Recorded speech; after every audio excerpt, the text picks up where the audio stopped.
Cuando nosotros pensamos en el culto cristiano, seguramente son muchas las ideas que vienen a nuestra mente, ¿cierto?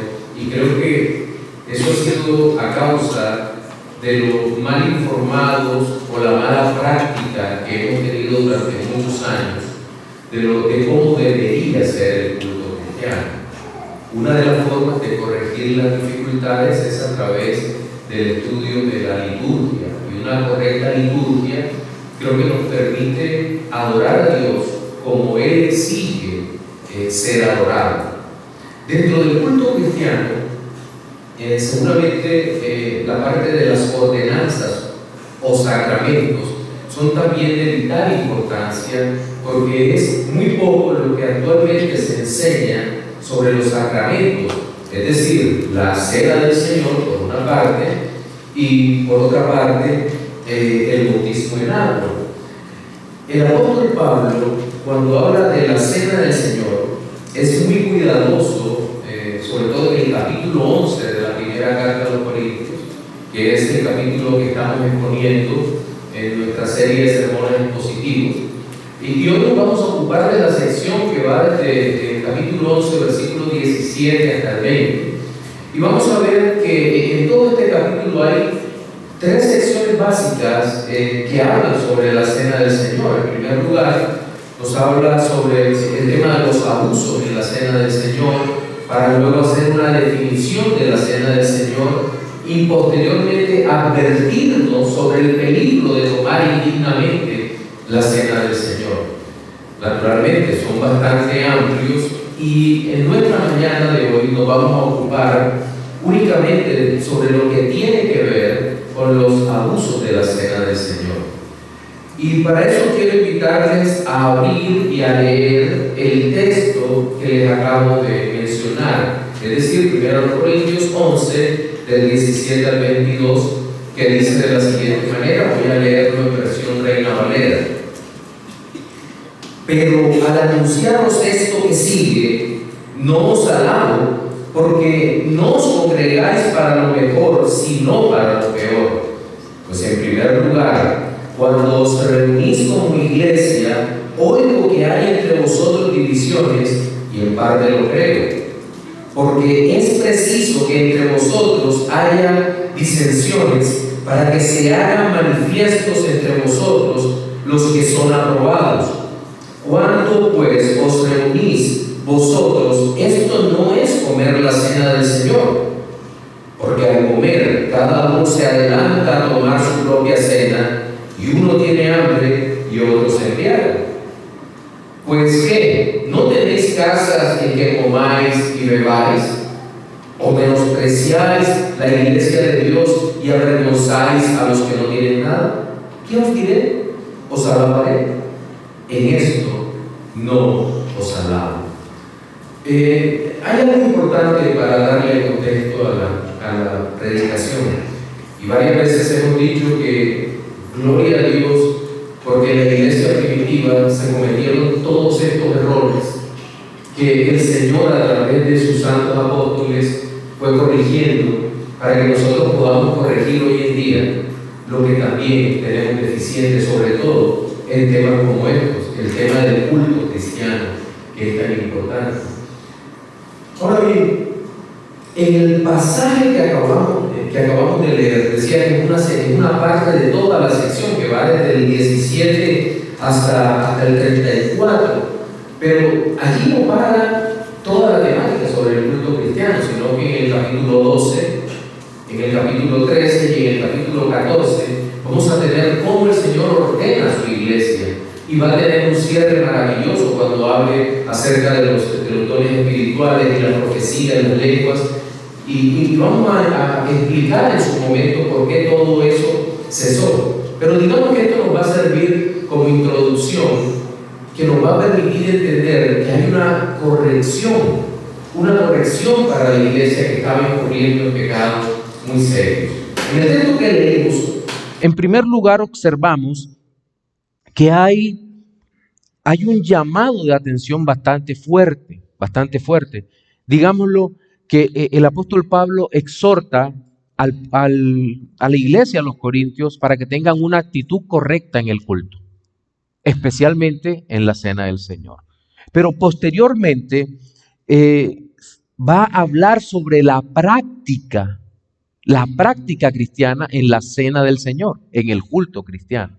Y al final va a ser un llamado hacia una vida piadosa dentro del culto. Son 3 aspectos que vamos a tratar en nuestra mañana de hoy.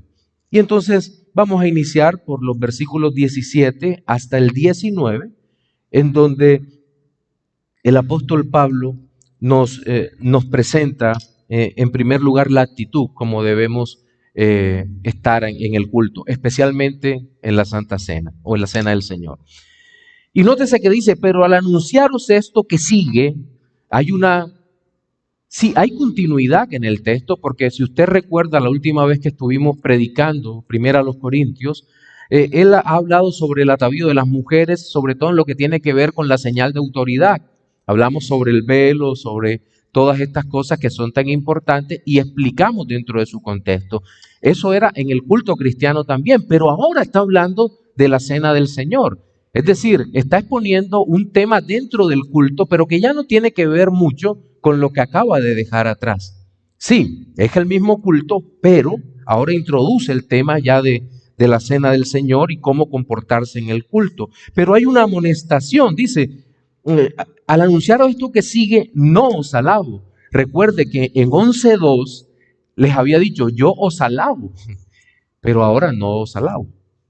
Es decir, estaba ocurriendo algo que estaba afectando profundamente a la iglesia de los Corintios. ¿Qué era? Y dice, porque no os congregáis para lo mejor, sino para lo peor. Mejor y peor, es un contraste bastante sensible. Pero pensemos por un momento en este mejor y peor dentro del culto cristiano. Pero para saber congregarse para lo mejor, tenemos que pensar o resolver la inquietud de qué es el culto cristiano. Creo que es una de esas preguntas en que no nos detenemos lo suficiente, no meditamos lo suficiente para pensar cómo es el culto cristiano o qué debería ser el culto cristiano. Pero aquí nos habla de lo mejor. No estoy hablando de lo formal, estamos hablando de la actitud. ¿Qué es el culto cristiano? Es cada domingo nos reunimos y vamos, escuchamos la palabra y punto. No son solo el aspecto litúrgico formal como lo concebimos. De pronto los bautistas reformados y otras agrupaciones que somos reformados tenemos un culto de 6 puntos, un culto muy sencillo, bastante fácil de diferenciar entre una etapa y otra. Pero insisto, no nos referimos a eso, ni siquiera al orden como deben llevarse esos pasos. No. El culto es definido como reunirse para lo mejor. ¿Lo mejor para quién? Lo mejor del hombre para la gloria de Dios. Tampoco tiene nada que ver con si me visto de X o Y manera. Sí, todos conocemos los temas de la modestia y estas cosas que son importantes. Pero ¿qué es el culto cristiano? Bueno, creo que es el mejor momento que tiene un hombre o una mujer convertido para estar con Dios. El mejor momento de todo creyente es ese espacio de tiempo, el primer día de la semana, el domingo, el tiempo en el cual el Dios Todopoderoso nos ha convocado para que estemos en su presencia. Él nos ha convocado a nosotros. Nosotros no escogimos un día, sino que Dios nos ordenó que en ese día nos congregáramos para adorar, alabar y bendecir su santo nombre. Por esa razón el día es importante, porque Dios lo apartó para él. Y en ese sentido entendemos que es el culto un adelanto del cielo. Porque están los redimidos allí, no solo en esta iglesia local, sino en otras iglesias locales. Los redimidos están allí adorando al Señor. Y por eso podemos decir que es lo mejor. Estamos recibiendo la bendita palabra de Dios. No es otro tiempo, es este tiempo, el domingo. Y creo que esto rompe algunos de los esquemas comunes que se han levantado dentro del evangelicalismo actual, porque tal vez nos dicen, uy, tuvimos un retiro y estuvo fantástico, maravilloso. No tengo nada en contra de los retiros, siempre y cuando se enseñe doctrina y podamos reunirnos para cosas buenas, pero no es el culto. No es el culto. Hay un espacio maravilloso cada semana en donde podemos adorar, exaltar, glorificar el santo nombre del Señor. Podemos vernos con nuestros hermanos, compartir con nuestros hermanos, alabar juntos al Dios que nos redimió para su gloria. En ese sentido, podemos entender que nos podríamos congregar para lo mejor, pero aquí hay una exhortación del apóstol Pablo a los corintios, diciendo, no, un momento, ustedes no se han reunido para lo mejor, sino para lo peor. ¿Y en qué sentido sería lo peor? Pues a partir del versículo 18 dice, en primer lugar, ahora, dentro de todo el texto no busque que diga en segundo lugar y en tercer lugar, porque no lo va a encontrar. Entonces, ¿por qué razón dice en primer lugar? Por lo prioritario de lo que va a decir ahora. En primer lugar, cuando os reunís como iglesia, es decir, la congregación de los santos, los redimidos, los alcanzados por Cristo, los verdaderos creyentes, oigo que hay entre vosotros divisiones y en parte lo creo. Seguramente todos, apenas leemos esto, pensamos en el primer tipo de división que aparece en 1 Corintios 1, del versículo 10 en adelante. ¿Recuerdan? Os ruego pues, hermanos, por el nombre de nuestro Señor Jesucristo, que habléis todos una misma cosa y que no haya entre vosotros divisiones, sino que estéis perfectamente unidos en una misma mente y en un mismo parecer, porque he sido informado acerca de vosotros, hermanos míos, por los de Cloé, que hay entre vosotros contiendas. Quiero decir que cada uno de vosotros dice, yo soy de Pablo, y yo de Apolos, y yo de Cefas, y yo de Cristo. Había bandos de muchas maneras, pequeñas secciones dentro de la iglesia. Pero ¿sabe qué es lo peor? Que ese no era el único problema relacionado con las divisiones. Había divisiones también relacionados, y eso lo vamos a abordar dentro de un momento, había divisiones entre ricos y pobres, y no es el grupo musical italiano de los 70. Había divisiones entre esclavos y libres. Había divisiones de muchas clases dentro de la iglesia. Y recuerden, las divisiones pueden ser de dos tipos, ¿verdad? La eiresis o la herejía, que es la división formal, cuando no piensan todos una misma cosa, sino que son sobre cosas esenciales. Y que una persona cree de una manera y otra persona cree de otra, eso es peligroso. Y hay una división práctica, que es donde todos están juntos, pero cada corazón está dirigido en una dirección totalmente contraria. No todos están unánimes en la fe. Y eso es lo que el apóstol Pablo está cuidando, la unidad de la iglesia. Porque quien da la unidad es el Señor. Dice, os reunís como iglesia, oigo que hay entre vosotros divisiones, pero el apóstol Pablo no lo creía todo, porque ya había agotado este punto o lo había tratado en otro momento. Y en parte lo creo, por eso dice, no lo creía totalmente. Dice, hay divisiones, pero hay personas que no están dividiendo la iglesia. Entonces, ¿es posible que una persona trate de dividir la iglesia y otra no? Que una sea divisora y la otra no. Eso es exactamente lo que se está diciendo acá.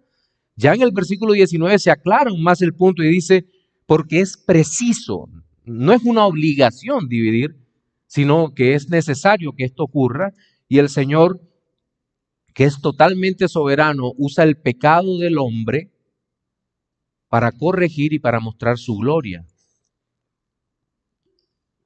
Porque es preciso que entre vosotros haya disensiones. En la primera división aparece, creo que es cismata, creo que es el griego que utiliza allí, que es como cisma, una división.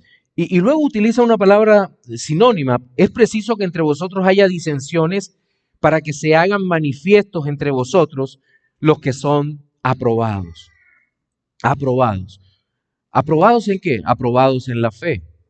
La división por lo general afecta a todos, pero se manifestará en los corazones o permanecerán aquellos cuyos corazones están en el Señor. Miren, hay un proceder común en toda persona que es divisora. Quiero ya ir aplicando acá un poco más el tema. El espíritu divisor, por llamarlo de alguna manera, es casi siempre hipercrítico.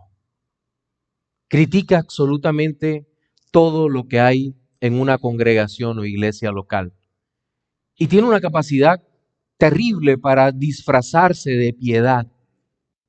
Hermano, ven acá, yo quiero que hablemos, que me acompañes para orar por el pastor, porque él no está predicando la palabra de Dios como debiera. Y wow, ¿qué nos está diciendo? Fíjate, porque es que él no usa Reina Valera cuando predica. Sí, hermano, pero no, es que las demás versiones son herejes, solo Reina Valera, Santa Reina Valera.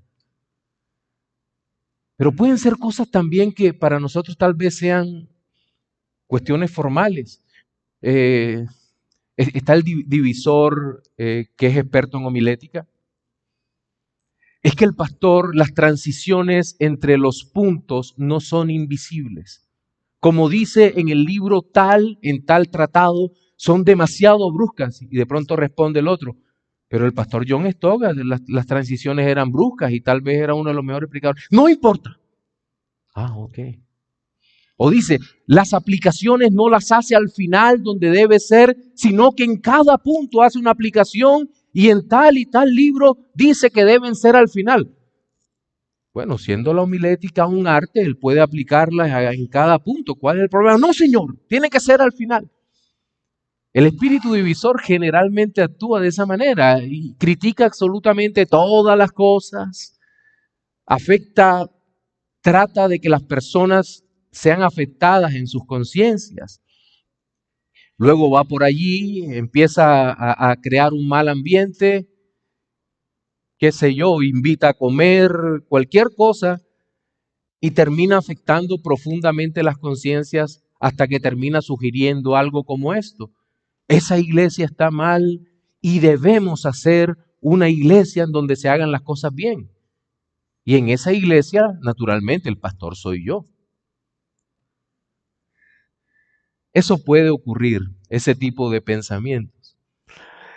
Pero acá en Corintio estaba pasando el tema de las divisiones, pero no porque se pudieran separar en otros grupos o en otras iglesias, sino que había ese tipo de divisiones de las cuales hemos hablado, entre ricos y pobres, esclavos y libres, judíos y gentiles. Había todo eso. Y de eso vamos a hablar un poco ya en la segunda parte que tiene que ver con la práctica. Pero quiero ir cerrando con esto y es la actitud que debemos tener en el culto, actitud con C, la disposición con la cual llegamos al culto y a la cena del Señor. Nuestro corazón no puede estar dividido, peleado con los hermanos, enemistados con los hermanos. Y es por eso tan importante ir preparándose. Incluso, ¿cómo llegamos al culto? ¿Llegamos corriendo? ¿A última hora? ¿Se nos hizo tarde? ¿Cuál es la actitud con la que llegamos? Son cosas que hay que pensar. Y eso es solo la actitud. Pero pensemos entonces en la práctica. Nuestro segundo punto, versículos 20 y 21. ¿Cuándo pues os reunís vosotros? Eso no es comer la cena del Señor. ¿Por qué? Porque al comer cada uno se adelanta a tomar su propia cena y uno tiene hambre y otro se embriaga. Práctica cristiana. Seguramente habíamos hablado de que en Corinto era una iglesia formada por personas de varias naciones. Era una ciudad donde llegaba todo el mundo, un istmo, muy pocos kilómetros entre una costa y otra. judíos se habían establecido allí, pero había gente de todas partes del mundo.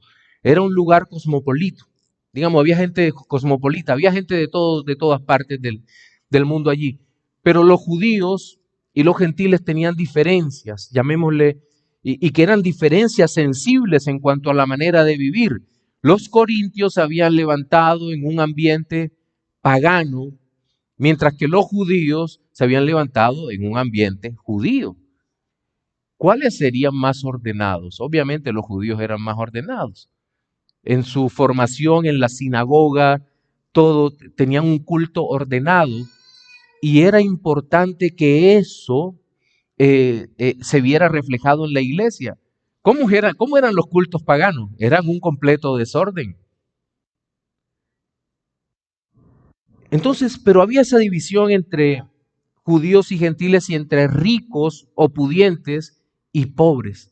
Ellos organizaban el día de la cena del Señor, organizaban un evento, una comida, en donde al final de la comida se terminaba tomando la cena del Señor. Pero ¿qué ocurría? Los más ricos podían llegar temprano porque no tenían problemas. Podían llevar las mejores comidas, las mejores bebidas, porque tenían cómo hacerlo. Pero los siervos y los esclavos podían llegar muy tarde o no llegar. Y en aquella celebración que recibió el nombre de ágape, ágape realmente es una palabra que describe el amor de Dios, pero en esa cena, en ese ágape, había un tremendo problema porque digamos que se habían creado esos grupos de ricos y esos también había grupos de pobres, pero ahora mismo están criticando a los ricos porque llegaban su comida y compartían entre ellos. Y cuando llegaba el esclavo, que tal vez su amo le daba permiso a tal hora para llegar, llegaba tarde, cuando llegaba no encontraba nada que comer. Y los ricos, imagínense la conversación. Qué gran comida que trajiste, mi hermano. Disfrutamos mucho. Y el esclavo que acaba de llegar hambriento, ¿qué pensaría? Había un resentimiento profundo en el corazón que no le dejaba tomar en paz la cena del Señor, mientras el otro creía que estaba bien. ¿Qué situación es? Los ricos se adelantaban a tomar, o los que tenían se adelantaban a tomar, a comer, y algunos llegaban a embriagarse. Qué vergonzoso sería ver a un creyente, o por lo menos que uno piensa que es creyente, no tomándose una cerveza, sino borracho, en pleno culto del Señor. Eso era lo que estaba ocurriendo. Sobre este punto comenta A.T. Robertson, tal vez la máxima autoridad en el estudio del griego bíblico.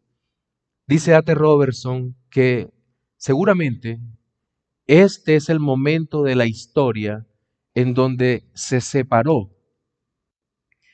la comida ritual de la Santa Cena, quedando la Santa Cena en un evento muy sencillo como lo hace la iglesia hoy en día. Eso tiene bastante sentido. Bastante sentido. Un evento sencillo como se hace hoy en día. ¿Y sabe lo que llama la atención? Que uno tiene la tendencia a pensar de que el culto pagano era todo un desorden y que eso había influenciado a la iglesia de Corintios en ese sentido. Le había hecho mucho daño y había introducido ese tipo de desórdenes dentro de la iglesia local. Pero llama la atención que algunos investigadores dicen que dentro del culto pagano estaba prohibido ese tipo de desórdenes, que en algunos cultos paganos. Entonces lo que estamos viendo es una desviación terrible, pero terrible de lo que era adecuado, de lo que era adecuado. Y nos encontramos tristemente con ese tipo de situaciones en la práctica de la cena del Señor en la iglesia a los Corintios. Ahora, La práctica del culto cristiano es un asunto de vital importancia, como lo vemos en toda la Escritura.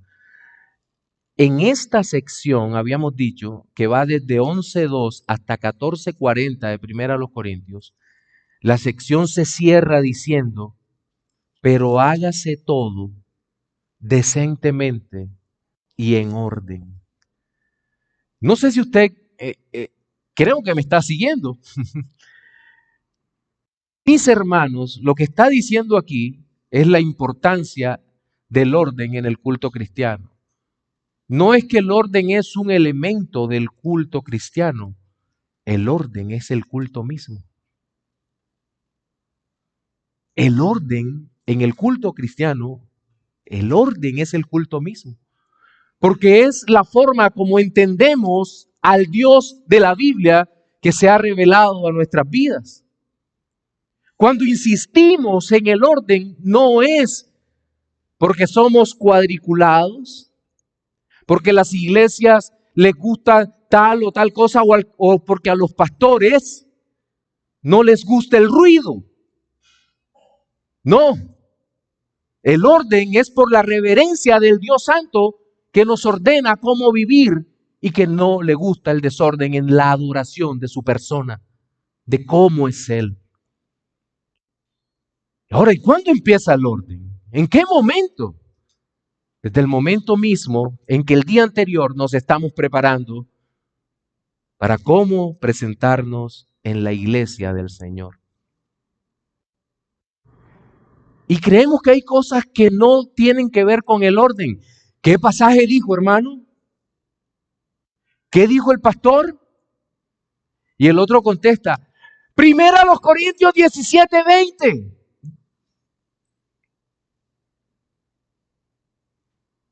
No está bien. El cuchicheo no está bien. No, cosas como esa. ¿Usted cree que Dios le dio mano solo para agarrar? ¿No puede hacer una seña?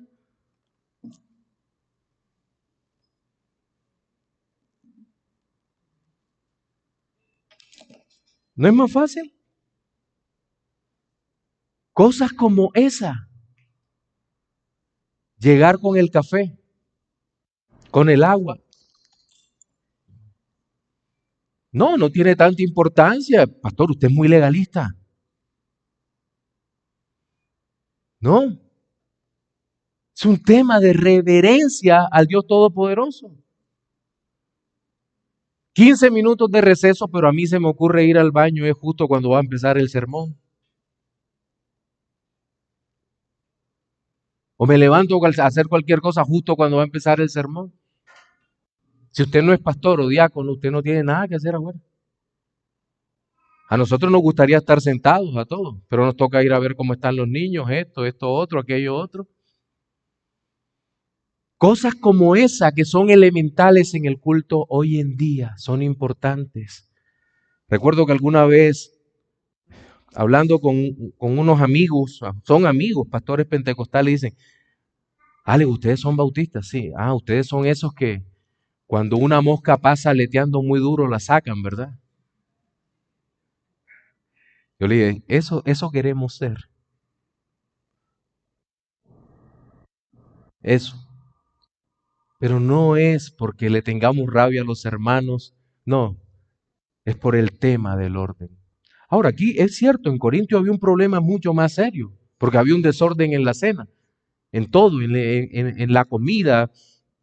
¿Y en qué momento lo hacían? Bueno, Trenchard, pues por su trasfondo teológico, dice, no, la cena, el compartir era antes, tomaban la cena y después predicaban. Mientras que otros autores no dicen, no, predicaban, tomaban la cena y después la Santa Cena. Lo cierto es que no sabemos exactamente cómo era, pero el sentido común indica que primero predicaban, luego tomaban la cena y posteriormente celebraban la ordenanza o sacramento. Es lo que parece o lo que se entiende dentro del mismo texto bíblico. Pero dentro de la práctica de tomar la cena hay un principio aún mayor que trasciende, y es el principio del orden del culto. El orden es importante, la práctica. Y es por eso que el pasaje va a cerrar hablando ya sobre el llamado a tener una actitud correcta en el culto. Es una exhortación. Dice a partir del versículo 22, o solo el versículo 22, dice, pues que no tenéis casas en que comáis y bebáis. Esta pregunta es suficiente para entender que no estaba dirigiéndose a los esclavos y a los más pobres, porque los esclavos no tenían casa, ni los más pobres tampoco tenían casa. Se estaba refiriendo a ese grupo de personas que tenían una autocomplacencia, que disfrutaban. El pecado no era ser rico no es pecado, ser pobre no es una virtud, ni nada por el estilo, ni ser rico es una virtud, en fin.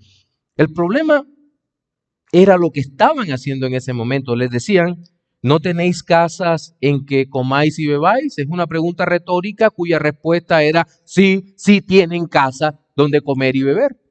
Ellos podían comer perfectamente en su casa sin ostentar y todo lo que llevaban podía ser para los demás. No había problema comer un poco, pero estaban mostrando, esto es mucho peor que no tener educación o modales. Esto es una actitud del corazón. Solo con los suyos. No.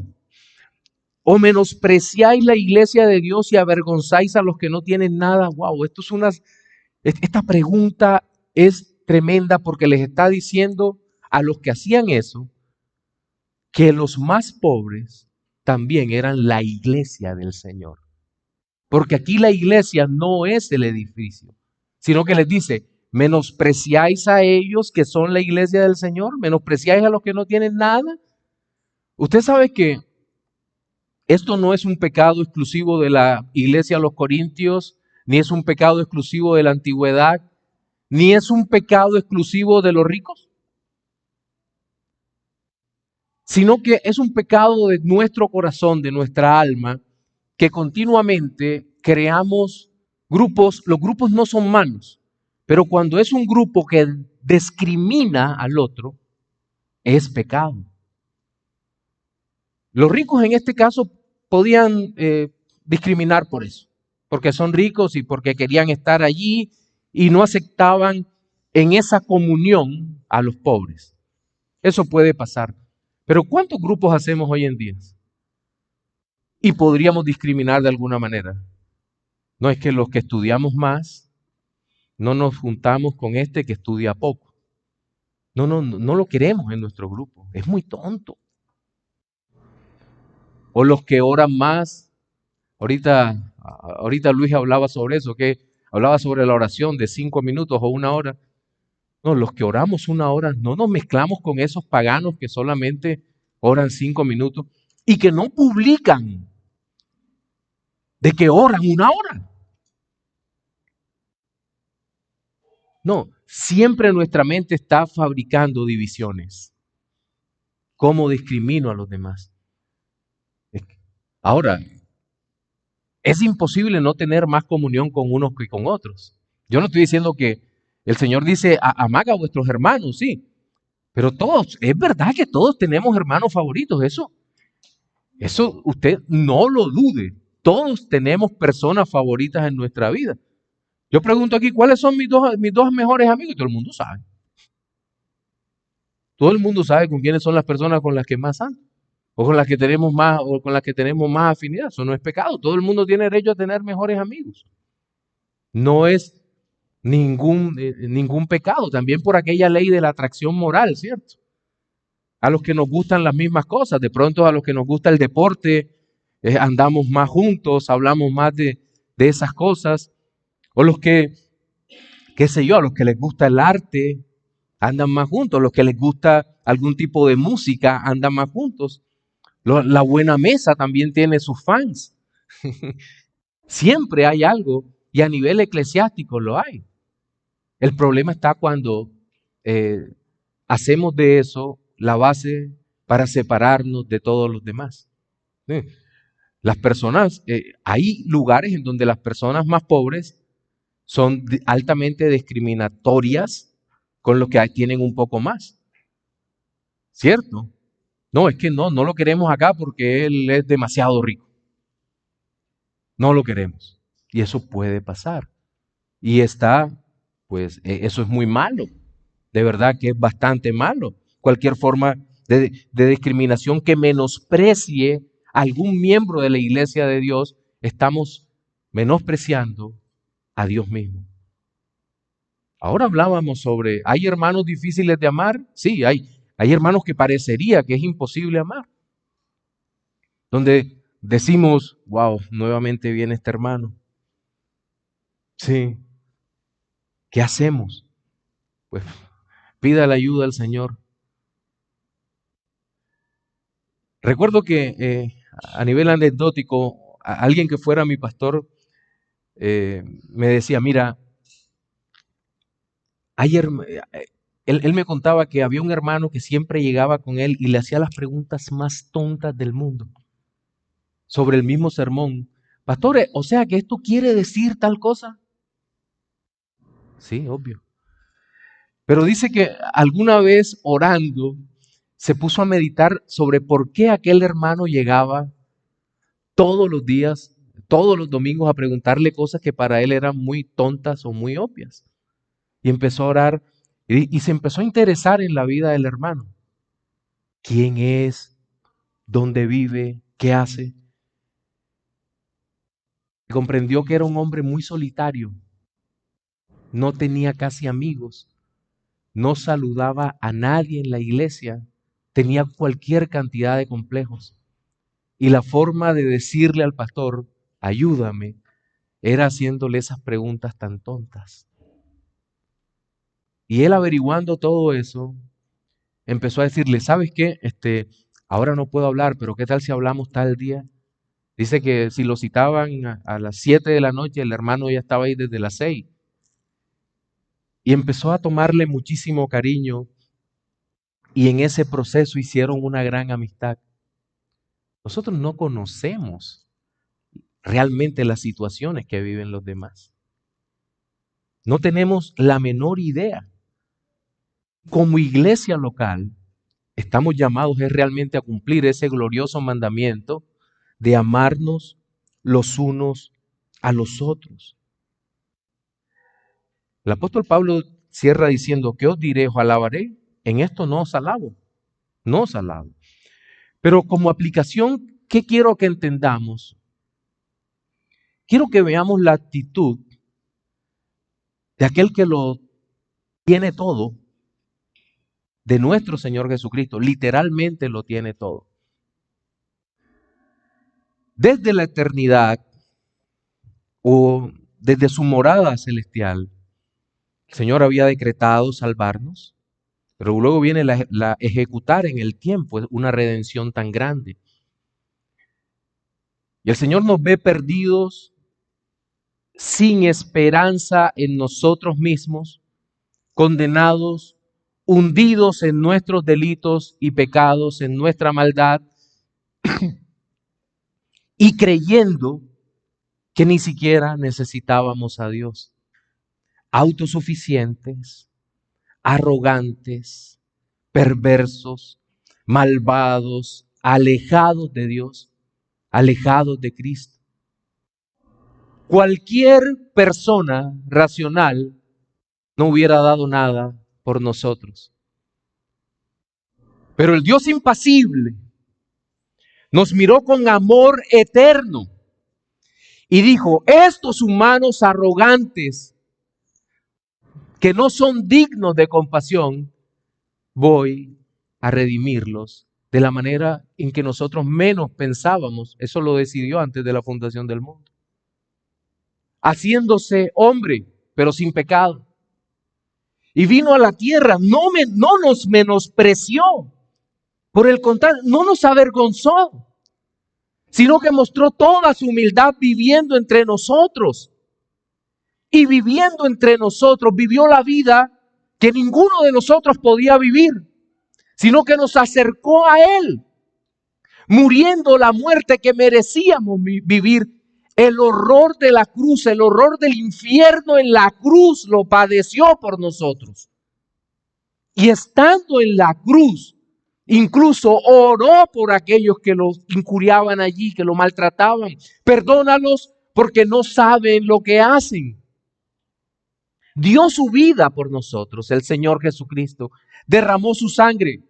Fue sepultado, pero con poder se levantó al tercer día y no se levantó para reclamarnos porque lo habíamos matado, sino que se levantó con poder para nuestra justificación. Iglesia de Cristo, el Señor se levantó para nuestra justificación, para darnos vida, vida en abundancia, vida que no merecíamos, el gozo que no podíamos obtener por nosotros mismos, la salvación que no podíamos obtener para nosotros mismos. El Señor no nos menosprecia. Y Él mismo, una vez resucitado, nos ha dado esa ordenanza sencilla y nos dice que celebremos la Santa Cena en memoria de Él hasta que Él venga. Eso lo expondremos en el próximo sermón de Primera a los Corintios. Pero quería que se quedara con esto. En nuestro sermón de hoy hablamos, en primer lugar, sobre la actitud cuando nos acercamos al culto. Luego hablamos de la práctica y finalmente hubo una exhortación. Fueron los tres encabezados que asumimos. Pero quiero hacer un par de reflexiones finales. La primera es para los no creyentes. Los no creyentes sabemos que no pueden tomar la cena del Señor porque no creen en el Señor. Pero a través de la Santa Cena, los creyentes recuerdan la obra de Cristo.